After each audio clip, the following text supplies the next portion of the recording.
Welcome. Get comfortable. Let your body settle into wherever you are right now. Your bed, your couch, your favorite quiet corner of the world. Take a slow breath in and let it go. There's nowhere you need to be tonight. Nothing you need to do. This is your time to rest. Tonight, we're going to talk about sleep. About the extraordinary, fascinating, and deeply personal way your body relates to rest. And we're going to start with a particular kind of person. Someone you might recognize immediately, because it might be you. Or maybe it's someone you know. Someone who is almost always the first one awake. Someone whose eyes open before the alarm ever gets the chance to ring. We call this person a lion. Now, the word lion might make you think of something bold, something powerful. And in a way, that's exactly right. But the lion we're talking about tonight isn't defined by their strength or their speed. They're defined by something much quieter than that. They're defined by the time their eyes open in the morning. Most lions wake early. Genuinely, naturally early. Not because life demands it. Not because a job or a child or a responsibility tugs them out of sleep. But because their body simply decides that the night is over. The sun is barely up, and yet there they are. Awake. Alert. Ready. For most lions, that window sits somewhere between 5:30 and 6:45 in the morning.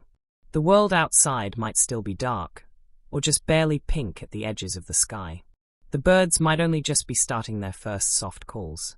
And yet the lion is there, blinking at the ceiling, quietly surprised, as they are every single morning, that their body has once again done exactly this. Take a breath with me here. In through the nose, and slowly out. Let your shoulders drop a little. Good. Now, for some lions, early doesn't even begin to cover it.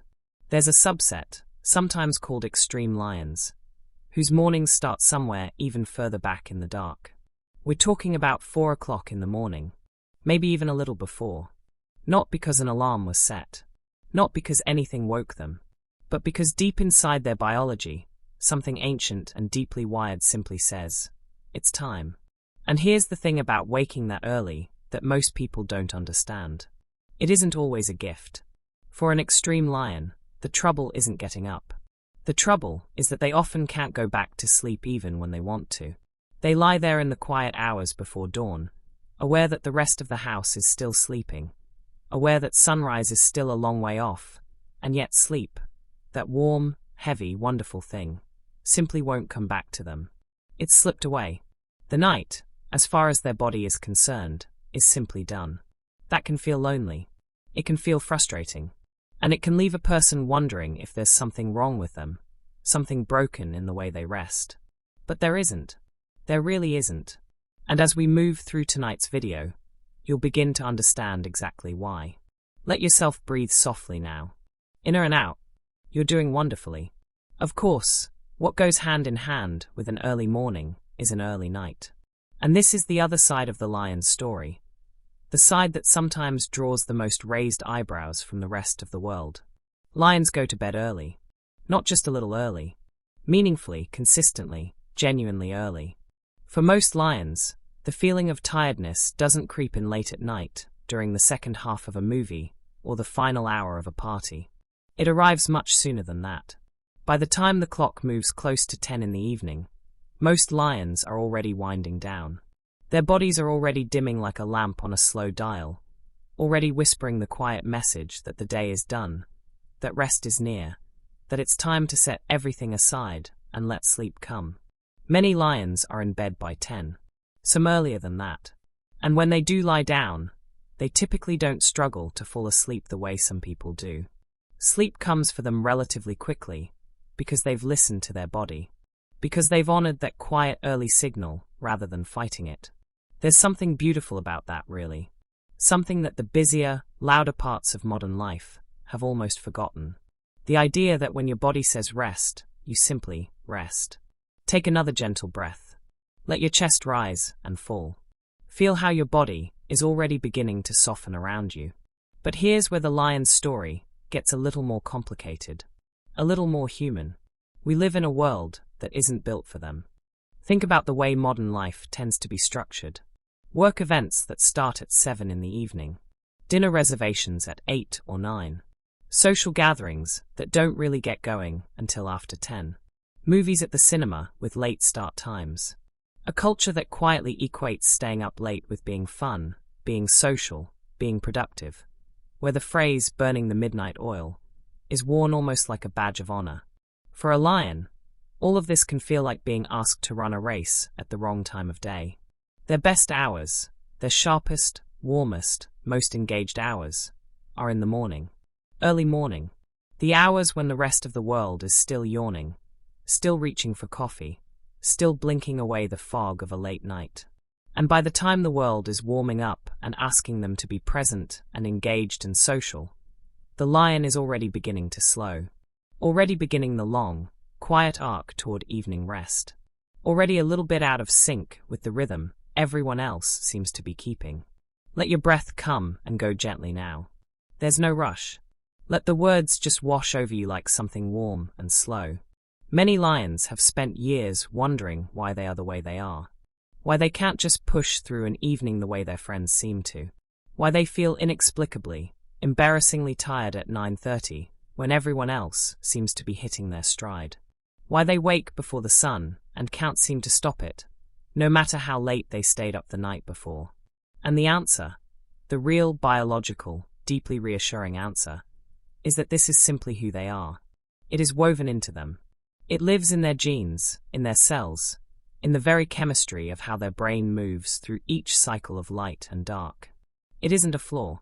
It isn't a lack of discipline or a failure of willpower. It is simply their chronotype, their particular, personal relationship with time and rest and waking. The lion is one of 4 sleep chronotypes, a way of categorizing the natural, individual differences in when people feel most awake, most tired, and most ready for sleep. And the lion's chronotype, with its early rises and early nights, is one of the oldest rhythms human biology has ever known. Breathe in slowly and out. Let your eyes feel heavy if they want to. That's perfectly all right. Let the words carry you. So as you settle in for tonight, whether you recognize yourself in the lion or whether you're something else entirely, and we will get to that, just hold on to this idea for a moment, that the way you sleep and the way you wake, and the time your body chooses to do both of those things, is not random. It is not accidental. It is a story written in your biology long before you ever had any say in the matter. And understanding that story, really understanding it, is one of the most restful things you can do for yourself. Because when you stop fighting the way you're made, when you stop measuring yourself against a world that might simply be running on a different clock, something in you can finally, gently let go. And speaking of letting go, let your body do exactly that right now. Feel the weight of your limbs. Feel the softness beneath you. Let your jaw unclench if it has been holding on. Let your breathing slow just a little more. We're only just beginning. There is so much more to explore together tonight. And all of it is quiet. All of it is slow. All of it is designed to carry you, gently, toward the rest you deserve. So stay with me. Get a little more comfortable if you need to. And let's continue. Welcome back. Or perhaps you never left. Perhaps you've been here all along, quietly resting, letting the words drift in and out like the tide. Either way, you're here now, and that's all that matters. Take a slow breath in, and let it go. Feel the weight of your body where it rests. Feel the support beneath you, solid, steady, holding you without any effort on your part at all. You don't have to do anything right now. You just have to be here. We've been talking about the lion, about that particular kind of person who wakes early and sleeps early, who finds themselves out of step with a world that tends to run late. And I want to go a little deeper now, because understanding why the lion is the way they are, really understanding it, at the level of biology and chemistry and the deep inner workings of the body, is one of those things that has a way of making everything feel a little softer, a little more forgiving, a little more at peace. So let's talk about what's actually happening inside a lion's body. Let's talk about the clock. Every human being on Earth has an internal clock. You may have heard it called the circadian rhythm. That word comes from the Latin circa diem, which means roughly around a day. And that's exactly what it is. A biological cycle that runs on a roughly 24-hour loop, rising and falling, signaling your body when to be alert and when to rest, when to warm and when to cool, when to release certain chemicals and when to hold them back. This clock is ancient. It predates modern life by millions of years. It exists in almost every living thing, in plants, in animals, in the smallest organisms on Earth. And in human beings, it runs deep. It runs quiet. And it shapes almost everything about the way you experience each day and each night, often without you ever being aware of it at all. Breathe softly, inner and out. Let your body feel easy. Now here's the thing about this clock. In most people, it runs on a fairly similar schedule. But in lions, it runs a little differently. Not wrongly, not brokenly, just earlier. The lion's internal clock is shifted, nudged forward in time, as if someone has gently turned the hands a few hours ahead. And this one quiet difference changes almost everything about their experience of waking and sleeping. Let's walk through exactly what that means. We'll start with melatonin. Melatonin is often called the sleep hormone, and while that's a slight oversimplification, it captures something true. Melatonin is the chemical your brain releases to signal that darkness has arrived, that the day is winding down, that the body should begin preparing for rest. It doesn't knock you unconscious. It isn't quite as dramatic as that. Instead, it works like a slow dimmer switch. It begins to turn the lights down inside you. It softens your alertness. It draws a warm, quiet curtain across the busy parts of your mind. In most people, melatonin starts to rise in the late evening, typically somewhere around 9 or 10 o'clock. The brain detects the fading light of the day, and it begins, slowly and gently, to release this chemical into the bloodstream. But in a lion, that process starts earlier, sometimes noticeably earlier. While others are still perfectly awake and comfortable at 9 in the evening, the lion's brain has already been quietly releasing melatonin for some time. The dimmer switch has already been turned. The curtain has already begun to fall. And this is why, when a lion starts to feel genuinely tired by 8 or 9 o'clock, it isn't weakness or a lack of stamina. It's chemistry. It's their body doing exactly what it was designed to do, just on its own particular schedule. Take a gentle breath, in through the nose and out through the mouth. Let that thought settle quietly. Now, melatonin is only one part of the picture. Let's talk about cortisol, because cortisol is melatonin's partner in this story, working on the other end of the cycle. Where melatonin handles the winding down, cortisol handles the waking up. Cortisol is sometimes called the stress hormone, and in large amounts at the wrong times, that name is entirely fair. But in its natural, morning role, cortisol is something quite different. It's the body's gentle alarm clock.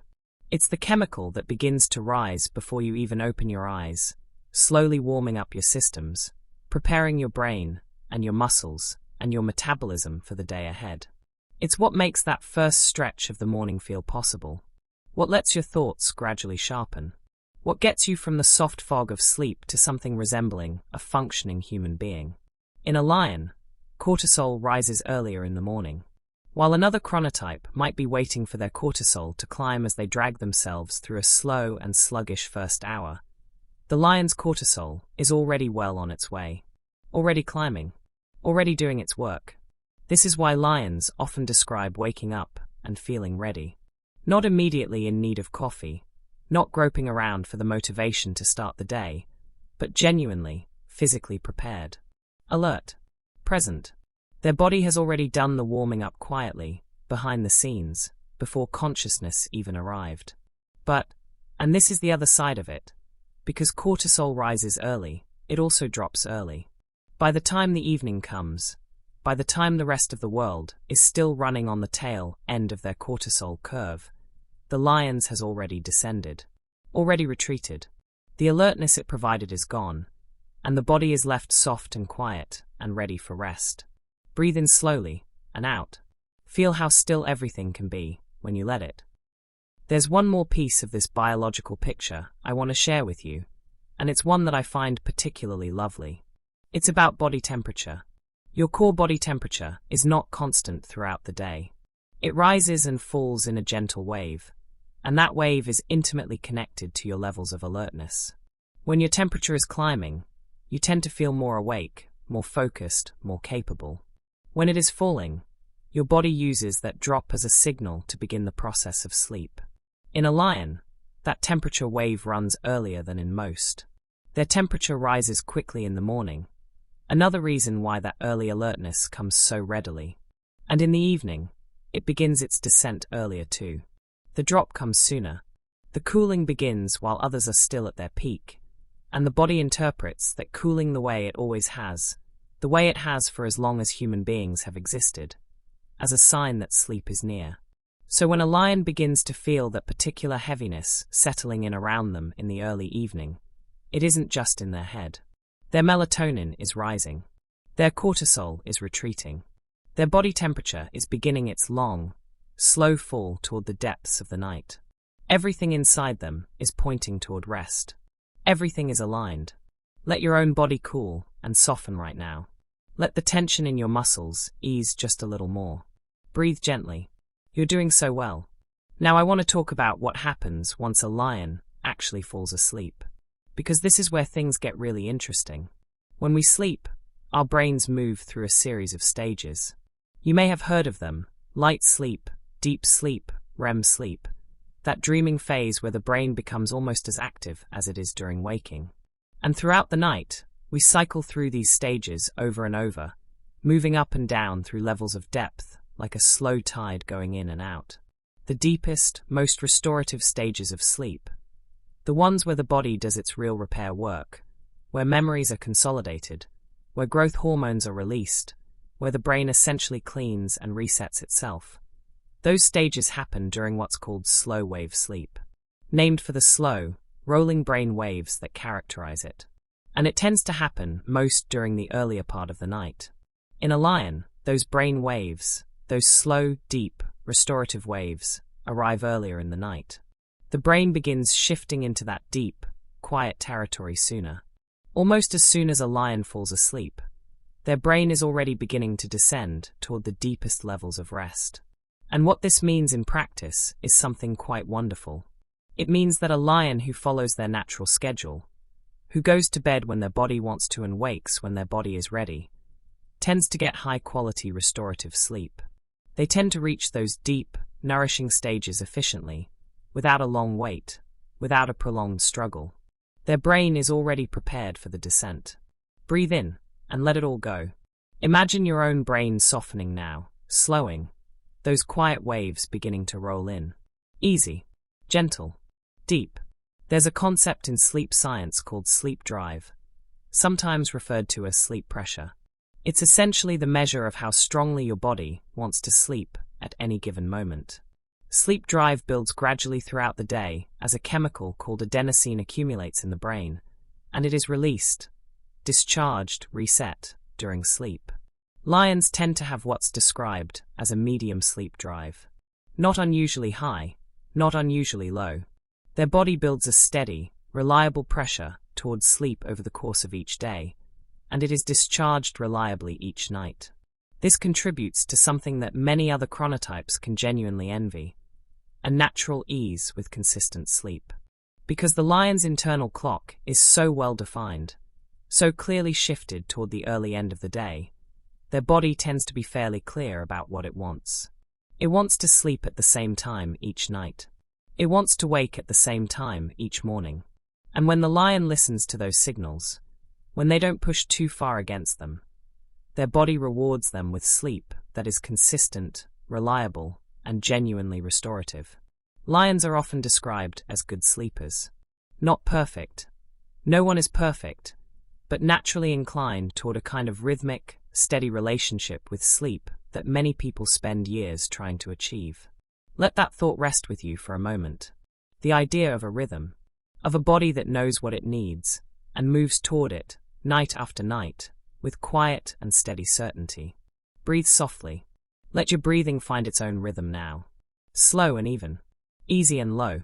So when you put all of this together, the early melatonin, the early cortisol, the quickly rising and early falling body temperature, the fast descent into deep sleep, the steady and reliable sleep drive, what you have is a picture of a person whose biology is deeply, specifically optimized for one thing: for sleeping early, and sleeping well. The lion isn't just someone who happens to prefer mornings.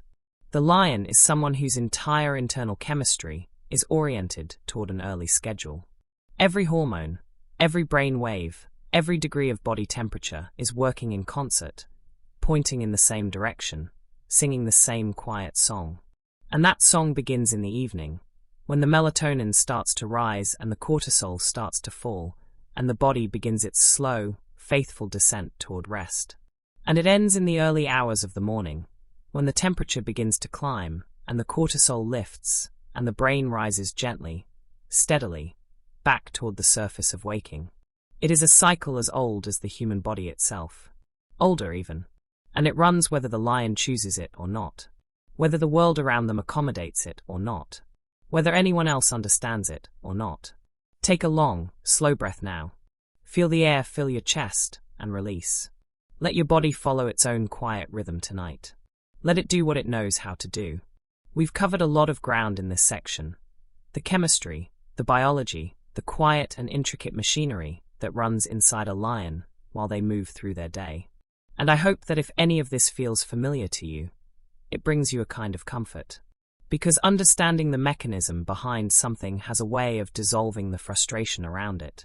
You aren't fighting yourself when you follow your natural sleep schedule.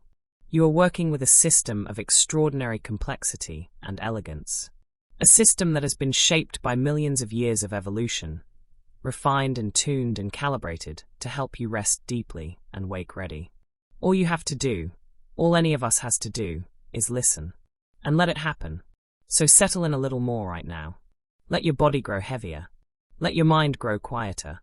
The night is doing its work, and you can trust it completely. There's more to come. More to explore. More quiet and fascinating things to learn about the way we sleep and why. But for now, just rest in this. You are exactly where you're supposed to be. Take a breath. A long, easy one. In through the nose, hold it gently for just a moment, and let it go. Feel the stillness of wherever you are right now. Feel the quiet that surrounds you. There's nothing pulling at you tonight. Nothing demanding your attention. Just this. Just the soft drift of words and the slow, steady rhythm of your own breathing. We've been learning about the lion together. About their early mornings and their early nights. About the extraordinary biological machinery that runs beneath the surface of their days. And tonight, in this section, I want to take you somewhere a little different. I want to take you through an entire day in the life of a lion's energy. From the moment they open their eyes in the early morning light, all the way through to the quiet, inevitable descent of evening. Because the lion's day has a shape to it, a particular arc. And once you understand that arc, once you can see the whole curve of it from beginning to end, something about the way a lion experiences the world starts to make a very particular kind of sense. So get comfortable, let your body settle, and let's walk through a lion's day together. It begins, as we've already established, early. The alarm hasn't gone off yet, perhaps it never needed to. The lion's eyes open in the pale quiet of early morning, somewhere between 5:30 and 6:45, and there is something almost immediate about their alertness. Not aggressive, not jarring, but present, real. A kind of clear readiness that arrives without much fanfare. This is the cortisol doing its work. This is the body temperature already climbing.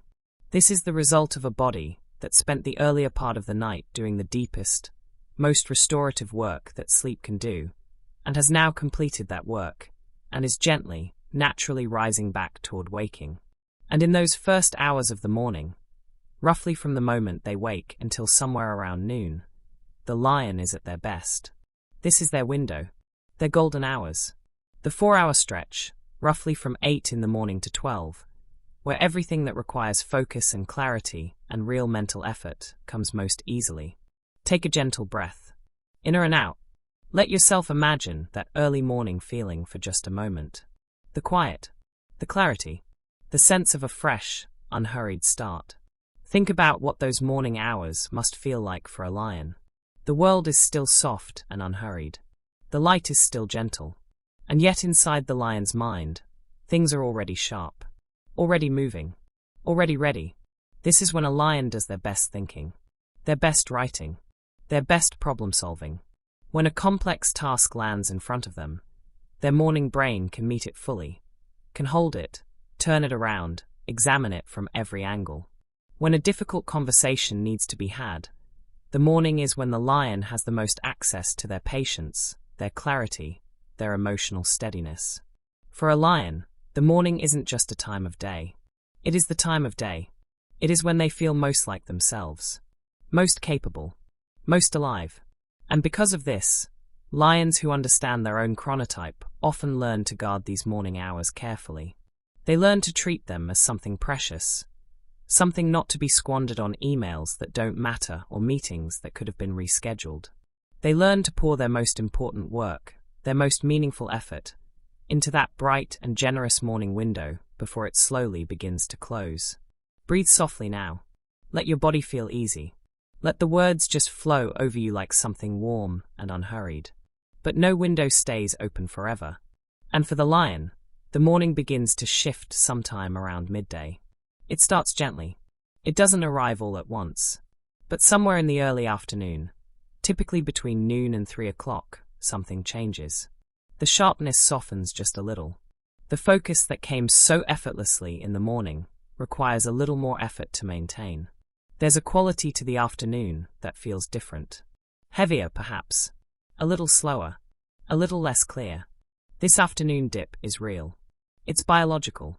And it isn't unique to lions. Many chronotypes experience some version of a post-lunch energy lull.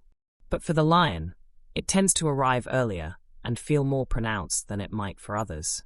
Because the lion was at their peak earlier, the descent from that peak begins earlier too. Think of it like a wave.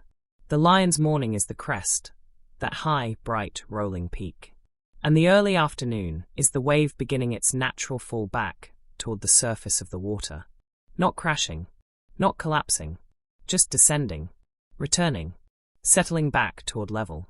During this window, a lion might find that tasks requiring heavy concentration feel a little more effortful, that decisions feel a little more laborious, that the mind, which was so willing and eager just a few hours ago, now wants to do something quieter, something less demanding. Let yourself breathe here. Inner and out. There's something almost restful about that thought, isn't there? The idea that the body knows when to push and when to ease off. That it has its own wisdom about effort and rest. Now, if the lion can move through that early afternoon dip gently, perhaps with something light to eat, a slow walk, a task that doesn't require their full cognitive fire, they can often find a small second wind in the mid-afternoon. Nothing like the morning, nothing even close, but a kind of steady, workmanlike energy that can carry them through the remainder of the working day. And then comes evening. The clock moves towards 6, and something begins to shift again, this time more decisively, more finally. The lion's system, which has been winding down in small increments since early afternoon, now begins its real descent. Cortisol levels, which were already lower than they were at their morning peak, continue to fall. The melatonin that will eventually draw the lion into sleep is already beginning to stir in the background, not yet dominant, but present. Preparing, waiting. By 6 o'clock in the evening, the lion has already been awake for 10 or 12 hours. Their brain has done a full day's work. Their body has moved through its entire arc of alertness. And now, gently, persistently, with the quiet certainty of something that cannot be argued with, it is beginning to prepare for rest. Take a slow breath in, and let it go. Can you feel that in yourself right now? That quiet settling? That sense of the day drawing to a natural close? Here is something that I think is important to understand about the lion's evenings, because this is the part that can sometimes cause the most confusion, the most self-doubt, the most gentle, unnecessary suffering. By the time social evening hours arrive, by the time the world is gathering for dinner parties and late film screenings and conversations that stretch toward midnight, the lion is already running on very different fuel than everyone around them. Their cortisol is low, not just lower than it was in the morning, genuinely, measurably low. And this matters in ways that go beyond simple tiredness. Because cortisol isn't only about alertness in the broadest sense. It's about the energy required to engage. to respond, to hold a conversation with warmth and presence and real attention, to navigate a social environment with ease. When cortisol is low, even ordinary things can start to feel like a significant effort. A question that would have been easy to answer at 9 in the morning now requires a pause, a search, a small internal effort to find the right words. A conversation that would have felt natural and light in the morning now feels like something that needs to be managed, held together, maintained. Even the simple act of sitting in a brightly lit room with noise and movement and other people can feel, to a lion in the late evening, like something genuinely taxing. And this is not weakness. This is not introversion. This is not rudeness or aloofness or a failure of social grace.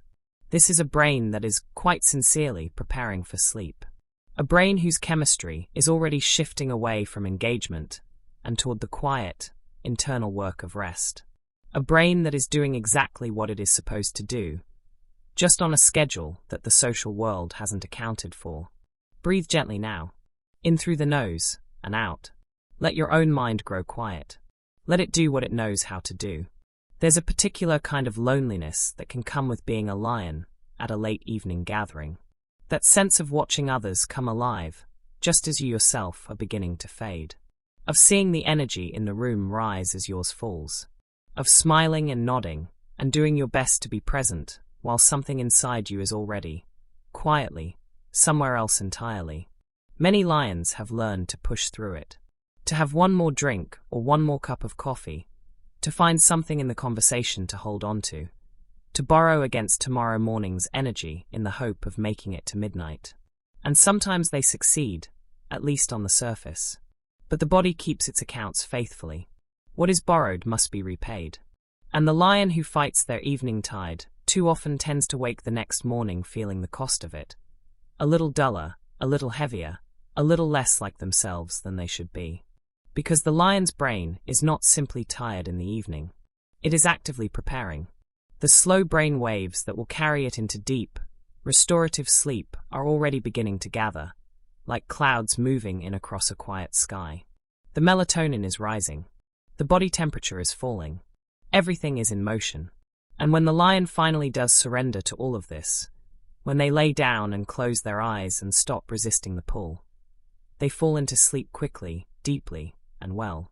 But only if they haven't waited too long. Only if they've honored the signal when it came. Take a long, easy breath now. Feel the weight of your own body. Feel the pull of your own rest. Whatever time it is, wherever you are, your body knows. It always knows. I want you to hold the whole shape of the lion's day in your mind for a moment. Picture it as a curve. A gentle hill rising out of the early morning, climbing steadily to its peak somewhere between 8 and 12, then beginning its long, gradual descent through the afternoon, through the early evening, all the way down to the quiet valley of night. It is a complete shape. A whole shape. There is nothing missing from it, nothing broken about it. It rises and it falls in the way that all things in nature rise and fall. The tide comes in and the tide goes out. The sun climbs and the sun sets. The lion wakes and the lion sleeps. The only difficulty, the only real friction, comes when the world asks the lion to keep performing at the peak of the hill long after the hill has already passed. When it asks them to be bright and engaged and present in the deep evening hours when their whole body is already in the valley, already resting, already letting go. Understanding this doesn't make those moments disappear, but it does change how they feel. It changes them from evidence of some personal failing into something much simpler and much kinder, a mismatch of timing. A body on its own schedule, in a world that runs on another. Breathe in slowly. And out.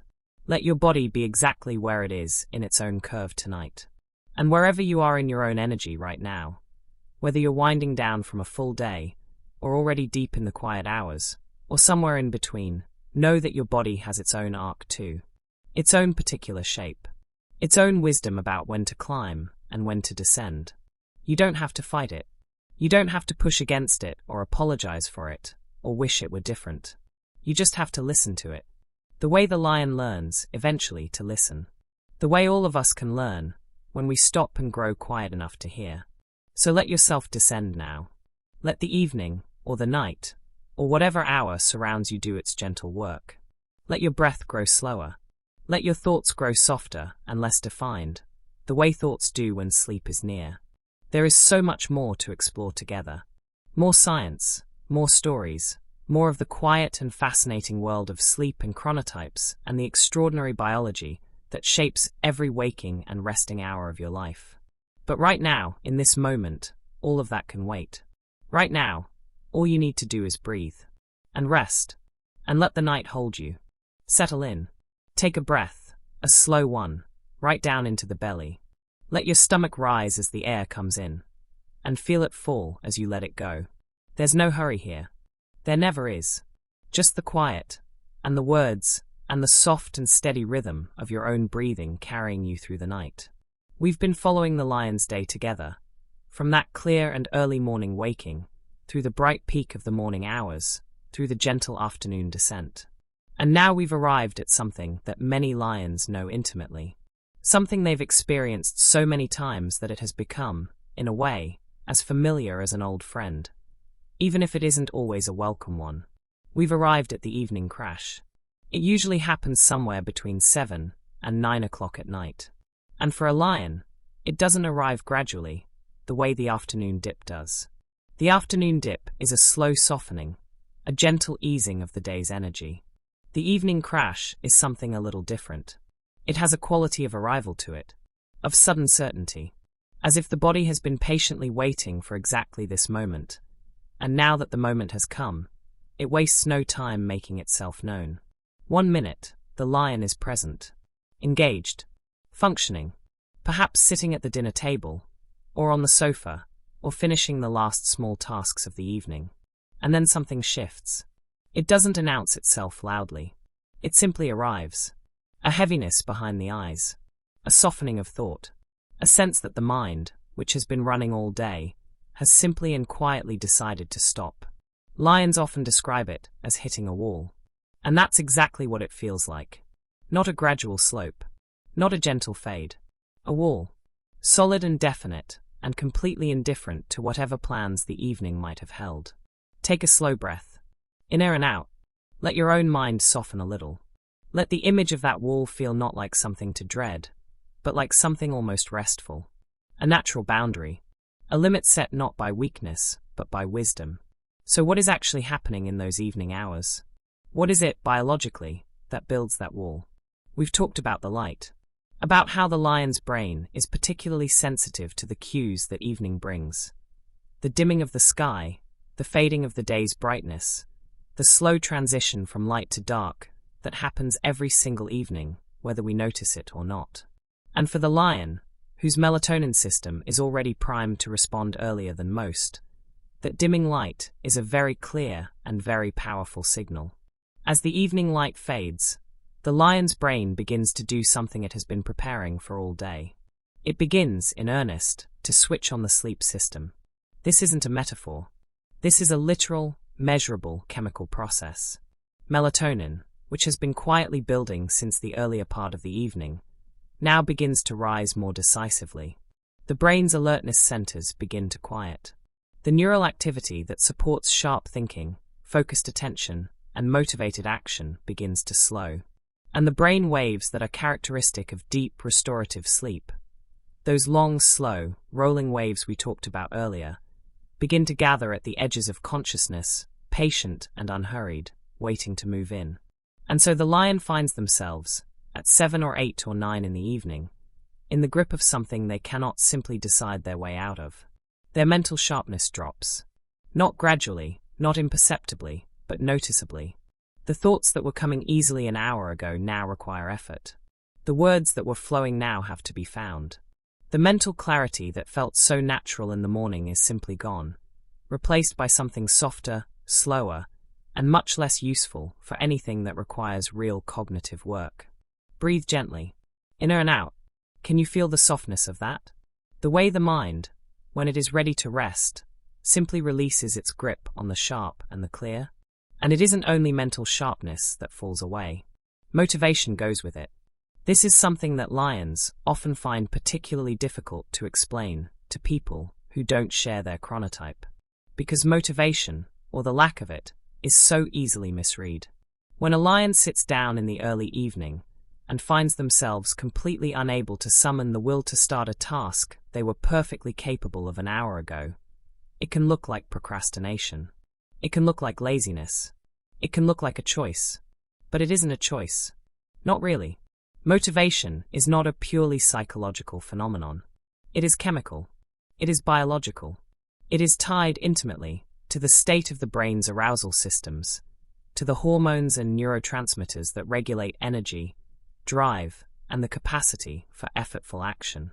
And when those systems are in the process of shutting down for the night, motivation doesn't just dip a little. It retreats. It withdraws. It goes somewhere quiet and deep, the way animals go to ground in winter. The lion who sits on the sofa at 8 o'clock and cannot bring themselves to answer an email, or start the laundry, or return a phone call, is not being lazy. Their brain has genuinely entered a different state. A state in which effortful, directed action is not what the system is designed to support right now. The system is designed, at this hour, to support one thing, and one thing only: rest. Let that settle for a moment. Take a breath, slow and easy. Let your own motivation to do anything at all just quietly dissolve. You don't need it right now. Right now, you're exactly where you're meant to be. Now, there are a few things that can make the evening crash more intense. A few things that, perhaps without meaning to, a lion might do in the course of a normal evening that can tip the system further and faster into that deep, drowsy place. The first is food. Specifically, heavy food. A large, high-carbohydrate dinner. The kind that feels so satisfying at the time. The pasta or the rice or the hearty warm meal that signals the end of the day can significantly deepen the crash for a lion. Here's why. Cortisol, as we've talked about, is already declining by the time evening arrives. It has been on its way down since the middle of the afternoon. And a large, carbohydrate-rich meal has a measurable effect on the body's cortisol levels. It lowers them further. It also triggers a release of insulin, which in turn affects tryptophan, an amino acid that the brain converts into serotonin, and then into melatonin. In other words, a heavy, starchy dinner doesn't just feel comforting. It actively accelerates the chemistry of sleep. It lowers the already declining cortisol.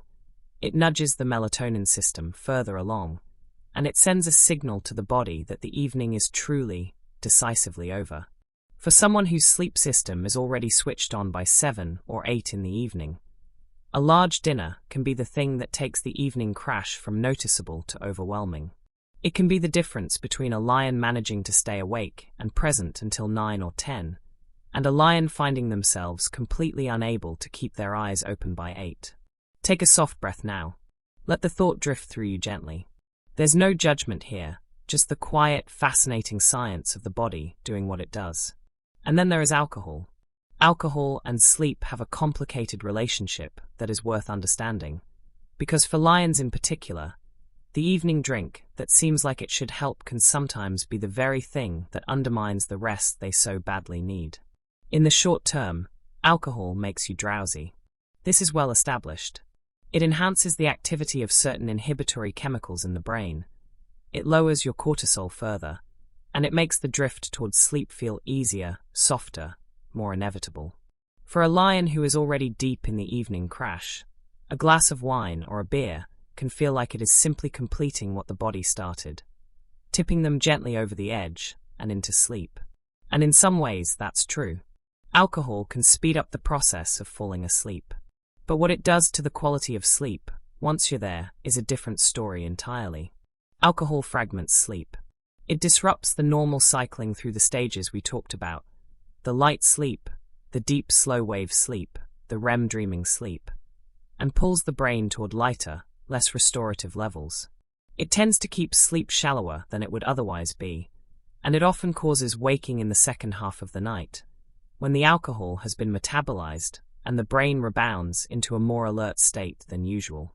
For a lion who naturally moves into deep, restorative sleep early in the night, alcohol can interfere with exactly the sleep that their system is best at providing. It can shorten or disrupt those early deep sleep cycles that are so characteristic of the lion's efficient sleep system, and leave them waking in the early hours feeling less rested than they should. Breathe gently, in through the nose, and out. Let that information settle quietly, without urgency, without self-criticism. It's just knowledge. It's just the body, being honest about what it needs. I want to come back to something I said a little earlier, because I think it is worth sitting with for a moment. Worth really letting in. The evening crash is not laziness. I'll say that again, slowly, because for many lions, and perhaps for many people listening to this who recognize something of themselves in this description, it is a sentence that hasn't been said to them nearly enough. The evening crash is not laziness. It is not a character flaw. It is not a failure of willpower or discipline or personal ambition. It is not evidence that you are less capable, less driven, less worthy of respect than someone who can push through to midnight without blinking. It is timing. It is a biological event, as real and as measurable and as grounded in the physical world as a sunrise or a tide. It happens because a specific cascade of hormones and brain chemicals and temperature changes is unfolding inside the lion's body on a schedule that is encoded in their very genes. It happens because their sleep system is efficient and well calibrated and doing exactly what it was designed to do, and doing it early, with quiet authority, on its own particular timeline. The lion who closes their eyes at 8:30 in the evening and is asleep by 9 is not giving up on the day. They are completing it. They are honoring the full arc of their energy, from the bright clarity of the morning to the deep and necessary rest of the night. They are doing something that takes more wisdom than pushing through ever could. They are listening to their body, and their body is wise. Take a long breath now, a deep one. Let the air fill you fully, and then let it all go. Let the wisdom of your own body be enough tonight. Let it be more than enough. There is a particular kind of peace that comes when you stop fighting the crash. When you stop standing at the wall and pushing against it, and instead simply turn around, walk the other way, and let the current carry you. Lions who learn to do this, who learn to structure their evenings around the reality of their biology rather than against it, often describe a profound change in how they experience rest.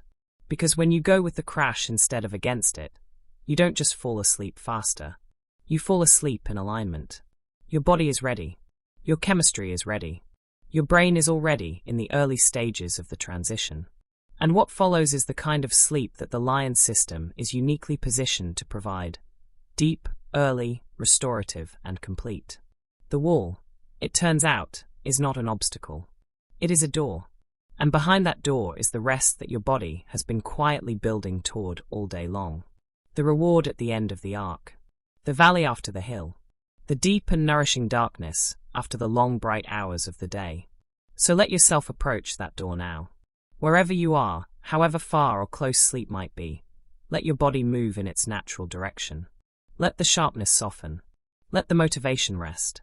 Let the energy settle, like sediment drifting slowly to the bottom of still water. You've done enough today. You've thought enough, moved enough, carried enough. The evening crash is not asking anything of you. It is asking you to put everything down. So put it down. Breathe slowly. Inner and out. Let the night hold you. Take a breath. A slow, easy one. Let the air come in without any effort at all. Just let it arrive, fill you gently, and drift back out again. Feel the stillness of wherever you are right now. The quiet, the dark, or the dim, or whatever softness surrounds you in this moment. We've been on quite a journey with the lion. We've followed their biology from the inside out. The hormones, the brain waves, the body temperature, the chemistry of the crash. And I hope that by now, something about the lion's experience feels a little more understandable, a little more human, a little less like a set of limitations, and a little more like a portrait of a person who is simply, beautifully, wired in a particular way. Because that's really what all of this comes down to, isn't it? Not a list of problems to solve or deficiencies to compensate for, but a picture of who someone is, and what they need, and what their life looks like when those needs are genuinely honored. And that's what this section is about. Not the difficulties of being a lion. We've spent some time there already. But the other side of it. The good side. The side that opens up when a lion stops pushing against their own nature and starts, instead, to build a life that flows with it. This section is about where lions thrive. Let's start at the beginning of the day. Because for a lion, the beginning of the day is everything. We've talked about the morning window, that bright, generous stretch of hours from roughly 8 until noon where the lion's brain is at its sharpest, its most focused, its most fully alive. And when a lion truly understands what that window is and what it offers, something changes in the way they approach it. It stops being simply the morning and becomes something more intentional, more precious, something to be protected and used wisely. The things that belong in a lion's morning are the things that matter most. The work that requires real thought, not the kind of thinking that runs on autopilot, but the kind that requires the full, engaged, effortful attention of a mind that is genuinely present. Complex problems, creative challenges, strategic decisions, deep reading or writing, anything that demands focus, originality, or sustained mental effort. Because in the morning, a lion has all of those things in abundance. Their working memory is at its peak. Their ability to hold multiple ideas at once, to connect them, to see patterns and possibilities, is as strong as it will be all day. Their emotional regulation, the capacity to stay calm and clear-headed when something is difficult or frustrating, is at its most robust. Their brain is, in every measurable sense, fully online. Take a gentle breath. In and out. There's something almost luxurious about that thought, isn't there? The idea of having a window of time each day where your mind is simply ready. Simply there for you. Think about what it means for a student who is a lion to schedule their most demanding study sessions in the morning. Not because someone told them to, not because the timetable forced it, but because they understand their own brain well enough to know that 10 o'clock in the morning is not the same as 8 o'clock at night. That the same material, studied at the right time, lands differently, sticks more readily, makes more sense, requires less effort, and leaves more behind. Think about what it means for a writer who is a lion to sit down with their most important work before the day has had a chance to accumulate its weight, before the emails and the conversations and the small decisions have drawn down the finite reserves of their attention. To give the best of their mind to the thing that deserves the best of their mind, while the best is still there to give. Think about what it means for anyone with a difficult decision to make, or a hard conversation to have, or a problem that has been resisting solution for days. To bring it into the morning, to meet it with the full force of a rested, alert, morning brain, rather than wrestling with it at 9 o'clock at night, when the brain is already halfway to sleep. The morning is the lion's greatest resource. And knowing that, really knowing it, deep in the understanding, is one of the most practical and powerful things a lion can do for themselves. Breathe softly. Let your mind drift gently with the words. There's no need to hold on to anything too tightly tonight. And then comes the early afternoon. And this is where wisdom and self-knowledge start to look a little different. A little quieter. A little more like letting go than pressing forward. We talked about the afternoon dip, that biological lull that arrives somewhere around noon and stretches through the early afternoon hours. And for a lion who has just come off the peak of their morning, this can feel like a loss. A frustrating dimming of the brightness that was there just an hour ago. But the early afternoon doesn't have to be wasted. It simply has to be used differently. The tasks that belong in the early afternoon are the lighter ones, the routine ones, the things that need to be done but don't require the full force of the lion's cognitive best. Answering emails, returning phone calls, organizing, filing, tidying, administrative work, logistics, the kind of tasks that are real and necessary but don't demand originality or deep focus, just steadiness and follow through. A lion who saves these tasks for the afternoon is doing something quietly intelligent. They are matching the demand of the task to the capacity of the brain at that particular hour. They are not trying to write their best work when their brain wants to organize. They are not trying to make their most important decisions when their decision-making machinery is running at reduced capacity. They are working with their biology rather than against it. And there's a particular kind of satisfaction in this kind of afternoon, when it's approached rightly. The morning's big work is done. The afternoon's steady, Lighter tasks can be moved through without urgency, without strain. One by one, checked off, completed, set aside. A different kind of productivity. Not brilliant, but solid. Not inspired, but reliable. Take a long, slow breath now. In and out. Let the thought of a day well-structured move through you like something warm. And then the evening arrives. And for the lion, the evening, when it is treated the way it deserves to be treated, can be one of the most genuinely restorative parts of the entire day. Between 6 and 9 in the evening, the lion's system is winding down. We know that now. The cortisol is falling, the melatonin is rising, the body is beginning its long and faithful preparation for sleep. And rather than fighting this, rather than loading those hours with demands and stimulation and effort, the wisest thing a lion can do is simply meet their body where it is. Light socializing, easy conversation, a meal shared with someone they love, a gentle walk in the early evening air, a favorite piece of music played quietly, a book that doesn't require too much, something warm and absorbing and easy to drift in and out of. The kind of television that washes over you without demanding anything back. A bath, a candle, the simple, unhurried rituals of an evening that is designed for nothing more demanding than peace. These things aren't indulgent for a lion. They aren't a reward for good behavior or a luxury to be earned. They are part of the biology.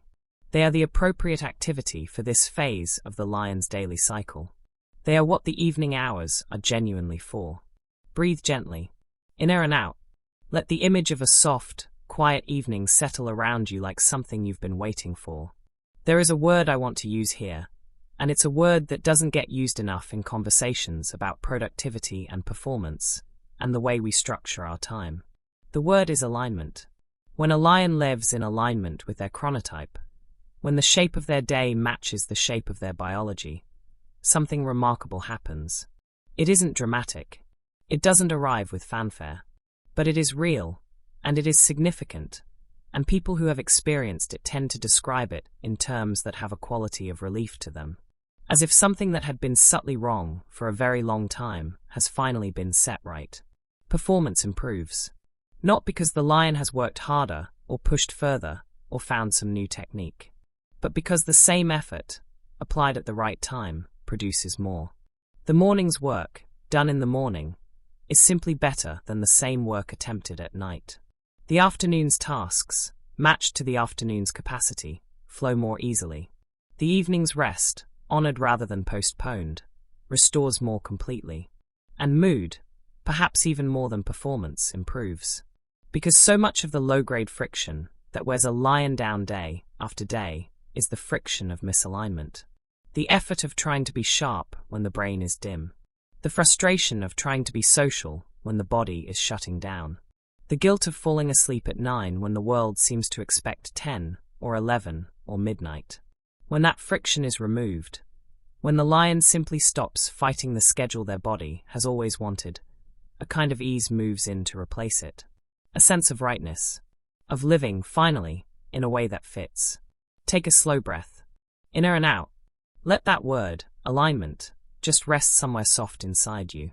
Now, it would be easy at this point to nod along and think, yes, that sounds wonderful, and then set it gently aside as something that applies to other people. To people with more flexible lives, more accommodating schedules, more control over their own hours than most of us actually have. And it's true that perfect chronotype alignment isn't always possible.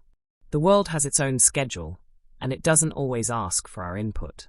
School start times, work hours, family commitments, social expectations. These things are real, and they shape our days whether our biology agrees or not. But here's the thing. Alignment doesn't have to be complete to be meaningful. Even partial alignment, even moving a few key tasks to a more biologically appropriate time, even protecting the morning for the work that matters most, even allowing the evening to be softer and less demanding than it used to be, can make a genuine difference to a lion's experience of their day. Small shifts matter. Choosing, where possible, to schedule the difficult meeting at 9 in the morning rather than 5 in the afternoon. Choosing to do the creative work before the administrative work. choosing to let the evening be quiet rather than filling it with the stimulation that will only accelerate the crash and fragment the sleep. These are not revolutionary changes. They are small acts of self-knowledge, small acts of kindness toward a body and a brain that are doing their best, on their own particular schedule, in a world that wasn't necessarily designed with them in mind. Breathe softly now. Let the simplicity of that land gently. Small kindnesses, small alignments, small choices that, made consistently, add up to something much larger. And then there is the question of misalignment. Because it's worth naming it honestly. The experience of what it feels like when the lion is forced consistently to live against their own clock. Late-night productivity demands. Evening meetings that stretch past 9. Social schedules that begin just as the lion's brain is trying to wind down. Work cultures that equate long hours with dedication and measure commitment by how late you stay rather than how well you perform. All of the quiet, persistent pressure that a late-running world places on a person whose body runs early. When a lion is caught in that kind of sustained misalignment, it isn't just uncomfortable. It takes a toll. Mood suffers. That low-level friction we talked about accumulates, day after day, into something heavier. Cognitive performance suffers, because the lion is consistently being asked to work at the wrong end of their capacity curve. Sleep quality can suffer too, because even when the lion finally does get to bed, the stimulation of late evenings can disrupt the early deep sleep that their system is designed to provide. And perhaps most subtly, something in the lion's sense of themselves can suffer. Because when you are always the one who needs to leave early, always the one who can't quite make it to the end of the evening, always the one who seems to fade just when everyone else is getting a second wind, it is easy to start to believe that there is something wrong with you. Something small and weak and not quite enough. There isn't. There never was. There is only a body running on its own honest schedule, in a world that sometimes forgets that not everyone's clock runs the same way. Let that land, wherever it needs to land. Breathe in slowly, and out. You are not less. You are simply different. And different, in this case, is just another word for exactly as you're meant to be. So this is where lions thrive. Not in the late night. Not in the pushed hours. Not in the performance of keeping up with a world that runs on someone else's time. Lions thrive in mornings met with intention. In afternoons used with wisdom. In evenings given permission to be soft. In lives built, as much as possible, around the truth of who they are, and when they are most fully themselves. They thrive when the demanding work gets the demanding hours. When the lighter tasks fill the lighter hours. When the winding down hours are treated as the essential, biological necessity they actually are. Not as wasted time, not as laziness, but as the foundation on which the next morning's clarity will be built. They thrive when someone, when they themselves, finally says, "This is how I work. This is when I'm at my best. And I am going to honor that, as much as I possibly can, because it matters. Because I matter. Because the rest that comes from living in alignment is worth more than any late night ever gave me." Take a long, deep breath now. In and out. Let that be enough for tonight. Let your body settle into its own wisdom. Let the evening do what evenings are for. Let the night come in around you, quiet and sure and exactly on time. You are a lion, or you know one, or you are simply a person learning something true about the way the body moves through time. And whatever brought you here tonight, I hope something in these words has felt like a door opening, like something recognized, like coming, quietly and without fanfare, home. Rest now. The morning will come when it comes, and it will be exactly right. Take a breath, a slow, gentle one. Let your shoulders drop as the air comes in, and feel everything loosen just a little as you breathe out. There's a particular kind of quiet that settles in the later hours of the night, and if you're still here, still listening, still letting these words find you, then you've already done something right. You've given yourself this time, this stillness, this slow, unhurried space to simply be. We've learned so much together about the lion, about the biology, the rhythm, the arc of the day, the chemistry of the crash. And all of that knowledge, all of that understanding, has been building towards something. Because understanding yourself is wonderful. But knowing what to actually do with that understanding is where things get really useful. This section is the practical one, the empowering one. This is where we take everything we've learned about the lion's rhythm and turn it into something gentle and actionable. Not a rigid program. Not a set of rules to follow perfectly or feel guilty about breaking. Just a collection of small, wise strategies. Things that work with the lion's biology rather than against it. That, taken together, can genuinely change how a lion experiences their days and their nights. So settle in. Let your body grow heavy and still. And let's walk through this together, slowly and softly, the way all good things should be done. We'll begin where the lion's day begins. In the morning, with the work. If there is one thing that captures the essence of living well as a lion, it might be this. Protect your mornings like they are the most valuable thing you have. Because for a lion, they genuinely are. The hours between 7 in the morning and 1 in the afternoon are not just productive hours. They are the lion's peak hours. The hours when the brain is most capable of doing its most demanding, most meaningful, most creatively rich work. And the strategy here is beautifully simple. Put the hardest work there. The work that requires the most focus, the most original thinking, the most sustained and effortful attention. Give it the morning. Give it the best brain you have, at the time of day when that brain is most fully itself. This might mean rearranging things. It might mean having a quiet conversation with a colleague about not scheduling certain meetings until the afternoon. It might mean guarding the first few hours of the day against the pull of emails and small tasks, and the easy, low-effort things that feel productive, but don't really require the morning's best light. It might mean simply deciding, clearly and deliberately, that the morning is sacred, that it belongs to the work that matters. And then, in the early afternoon, roughly from 2 until 4, the task list shifts. This is the time for the lighter things. The administrative work.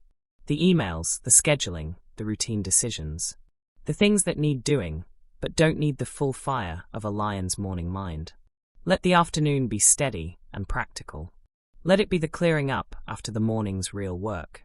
There is a satisfaction in that, when it's approached with the right expectation. Not the same satisfaction as the morning, but its own quieter, more methodical kind. And exercise, that energizing, cortisol-raising, wonderfully useful practice, fits best for a lion in the late morning or the mid-afternoon. Somewhere between 10 in the morning and 5 in the afternoon. Not too early, when the body is still easing into the day.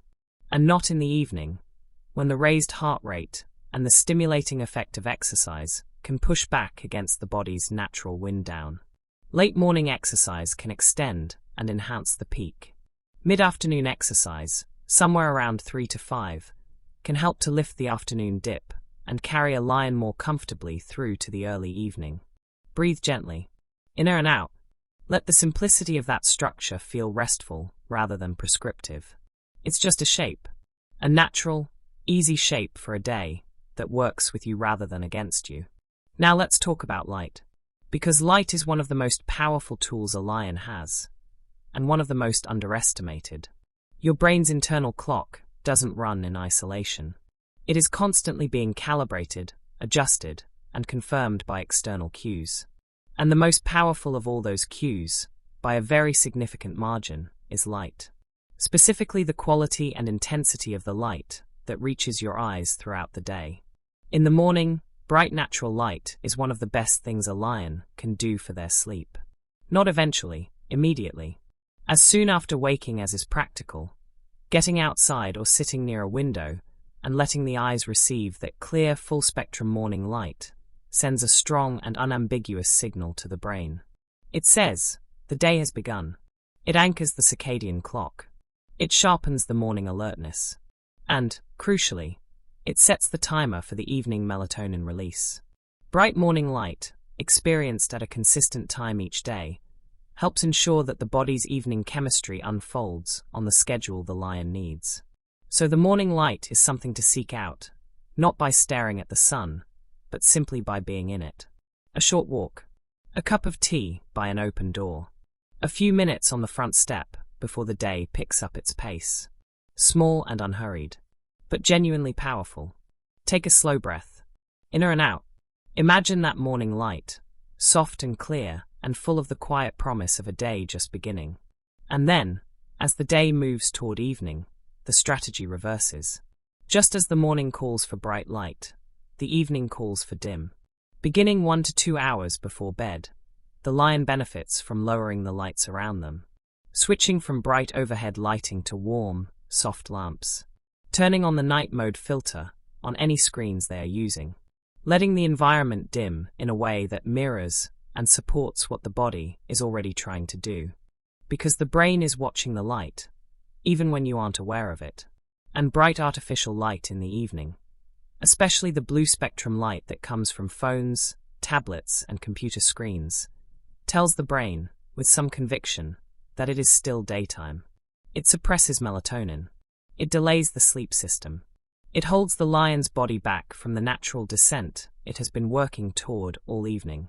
For a lion whose melatonin rises early, and whose sleep system switches on reliably around 7 or 8 o'clock, this kind of light exposure can be genuinely disruptive.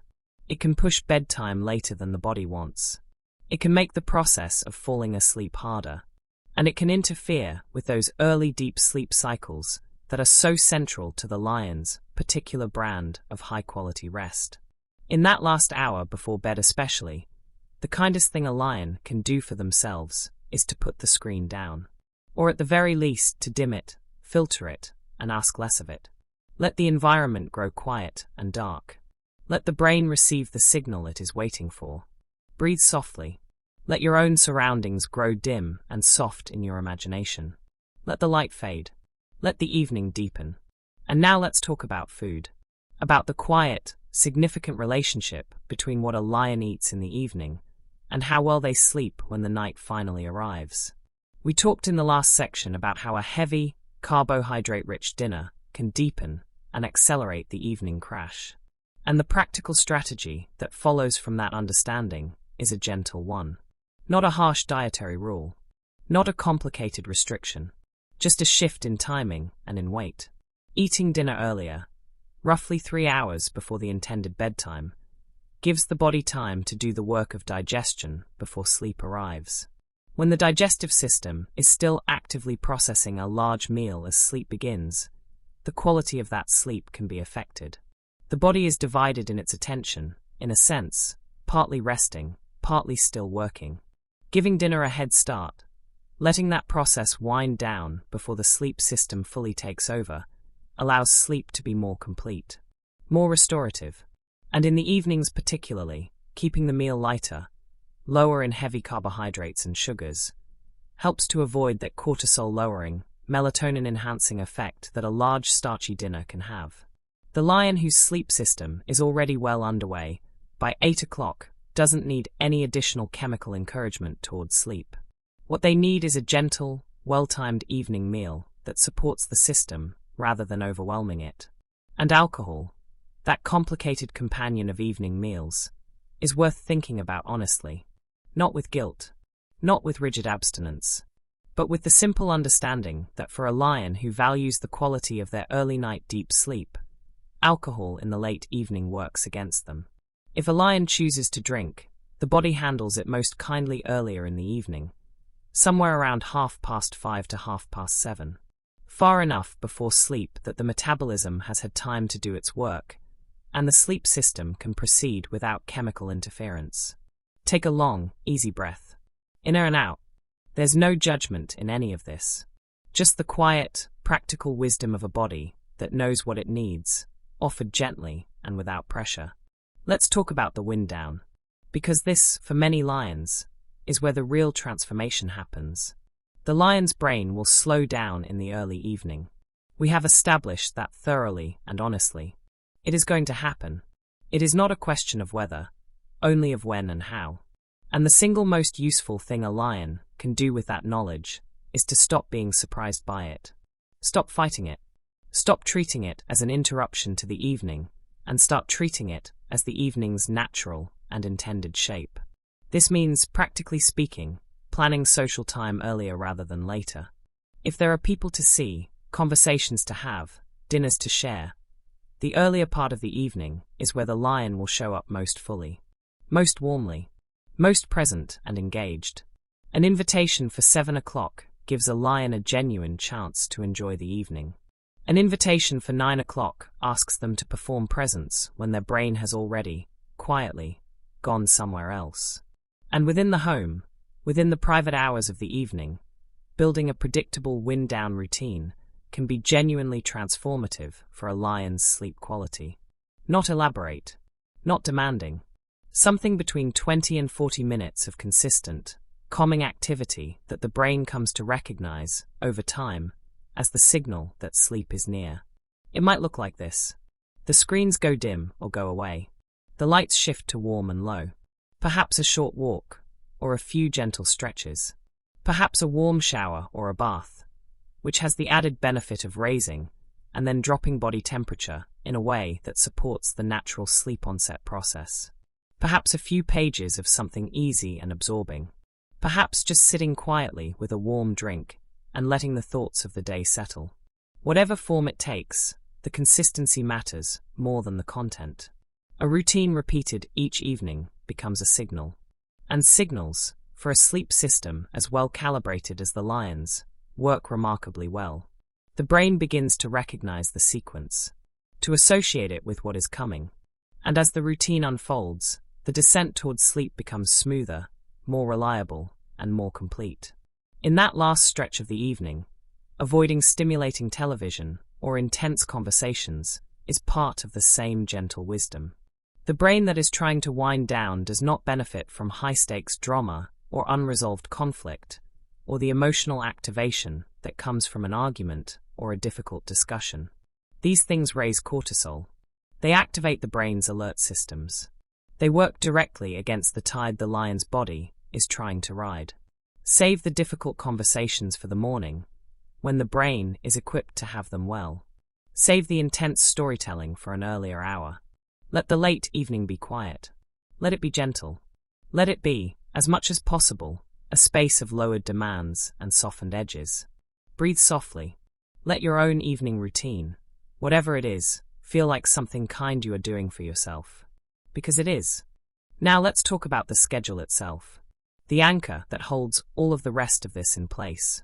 For a lion, consistency is not just helpful, it is foundational. Because the internal clock that governs all of this beautiful, intricate biology runs most reliably when it is given a consistent anchor point each day. And the most powerful anchor of all is the wake time.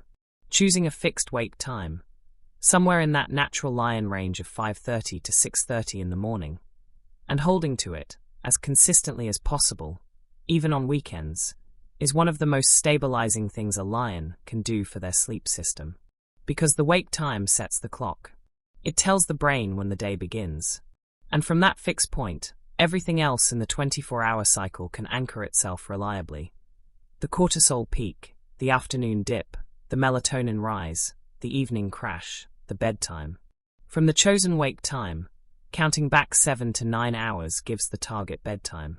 Most lions find their natural sweet spot somewhere in that range.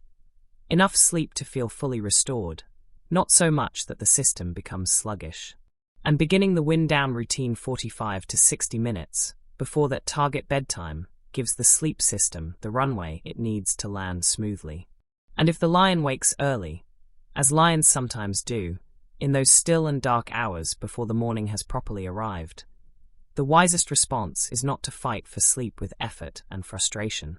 It is to keep the environment dim and calm, to do something quiet and undemanding, gentle reading, soft music, slow breathing, and to allow the body the space to drift back to sleep if it wants to, or to rise gently if it doesn't.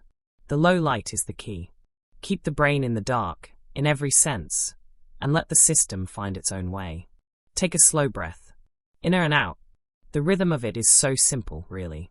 So steady, so trustworthy. A word about caffeine.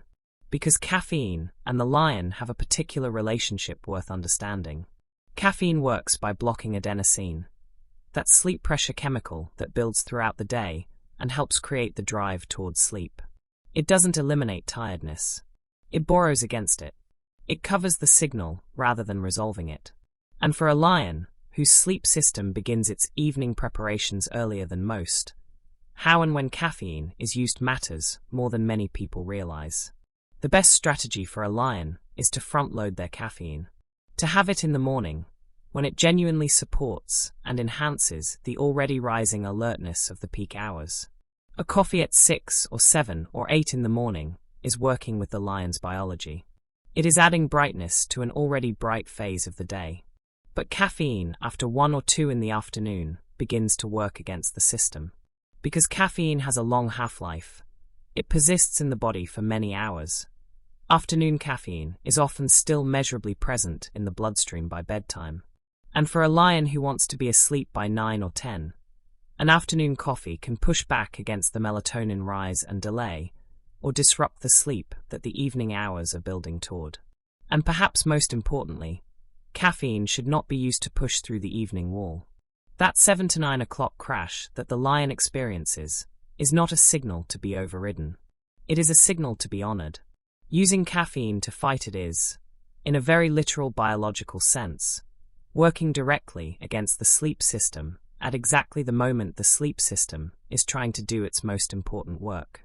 The crash that caffeine suppresses will not disappear. It will be deferred, and the sleep that follows may be lighter, shorter, and less restorative for the effort. Breathe gently, inner and out. Let that thought rest quietly, not as a rule to follow rigidly, but as a kindness to consider. And finally, the mental habits. The small, quiet practices that help a lion's mind make the transition from the busy, effortful world of the day to the soft and open territory of sleep. The first is what some people call a brain download. And for a lion, doing this in the early evening, perhaps around 6 or half past, can make an enormous difference to how the mind arrives at bedtime. It is simple. 5 minutes, a notebook, or a phone, or just a quiet moment of deliberate thought. Write down or mentally note the things that are unfinished, the things that need to happen tomorrow, the things that the mind is holding, consciously or not, in that particular way that unresolved things tend to be held, with a low hum of background tension that can persist right into the night. Getting those things out of the head and onto a page, or into a voice note, or simply acknowledged clearly and consciously, gives the brain permission to let them go for the evening.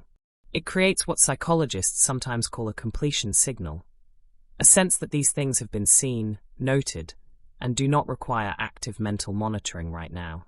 And a brain that isn't quietly monitoring its unfinished business is a brain that is considerably better prepared for rest. Then there are the simple relaxation practices. Breathing exercises, slow, deliberate, conscious breath cycles that activate the parasympathetic nervous system and physically shift the body toward calm. A body scan, that gentle, unhurried practice of moving attention slowly from the feet upward, noticing each part of the body in turn and allowing it to soften and release. These practices are not complicated.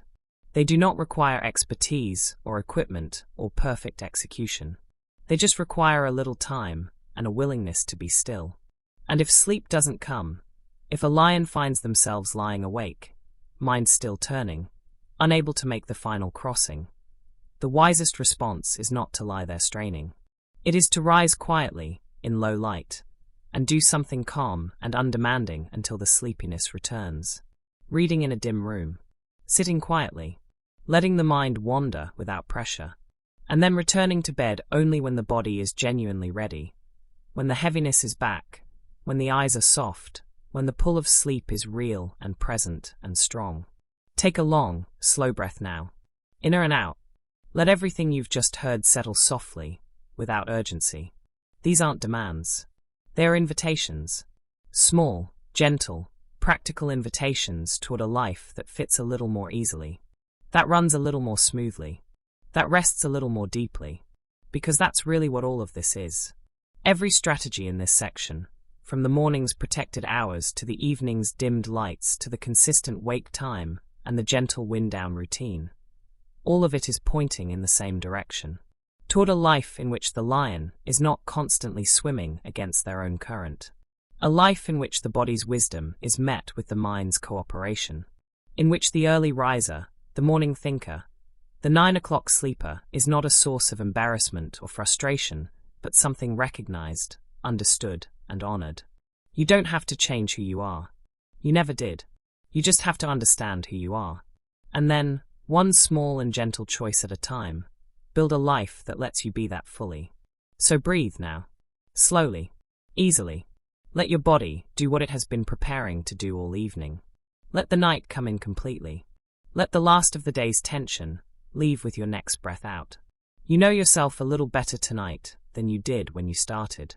And that, quietly and without any fanfare at all, is enough. Rest now. Sleep well. Take one last breath with me. A slow one. The slowest one yet. Let the air come in all the way down, filling you completely. And then let it go. All of it. Every last bit of tension the day left behind. Every thought that is still trying to hold on. Just let it go. You've stayed with this for a long time tonight. Through the biology and the rhythms and the crashes and the strategies. Through all of the quiet, fascinating science of what it means to be a lion. Or to know one. Or to simply be a person learning something true and tender about the way the human body moves through time. And I hope that somewhere in all of it, something landed. Something settled. Something felt, in the way that real understanding sometimes feels, less like new information and more like recognition. Like a thing you already knew somewhere deep and wordless, finally being said out loud. Because the lion's story is not a complicated one, when you strip it back to its heart. It is the story of a person whose body knows exactly what it needs. Who wakes early because the morning is genuinely theirs. Who fades in the evening because the evening is genuinely asking them to rest. Who feels most alive and most capable in those golden morning hours, and who finds, again and again, that the world doesn't always make room for that. That the schedules and the social expectations, and the quiet cultural pressure to stay up late and start slow can make a lion feel, over time, like they are somehow doing life wrong. They aren't. They never were. Take a gentle breath. In and out. Let that be something you carry with you. The lion doesn't need more willpower. It doesn't need to try harder, or push further, or find some deeper reserve of determination that will finally let it keep up with a world running on someone else's clock. Willpower was never the answer. It was never even the right question. What the lion needs, the only thing it has ever needed, is better timing. When the hard work meets the morning. When the evening meets the quiet. When the bedtime is honored, and the wake time is consistent, and the body is trusted to know what it has always known, something shifts. Something eases. The day stops feeling like a negotiation, and starts feeling like a rhythm. The exhaustion that came from swimming against the current simply lifts. Not all at once, but gradually, gently, the way the sky lightens before the sun actually appears. When you honor your early rhythm, the day works with you. Not against you. With you. In the same direction. Toward the same end. Like a current you can finally, with great relief, stop fighting. Breathe softly. Let that image settle. The current, the ease, the quiet relief of moving in the direction your body has always wanted to go. You are not behind. You are not broken. You are not less because the evening finds you tired while others are still bright. You are a lion. And the lion's way, early and clear and deeply rested, is one of the oldest and most honest rhythms the human body has ever kept. So tonight, as the words grow quiet and the darkness settles fully in around you, let the day be complete. Let it be enough. Let the morning, with all of its clarity and possibility and quiet lion magic, take care of itself when it arrives. For now, there is only this. The breath. The dark. The soft and faithful pull of sleep. Let it take you. Good night.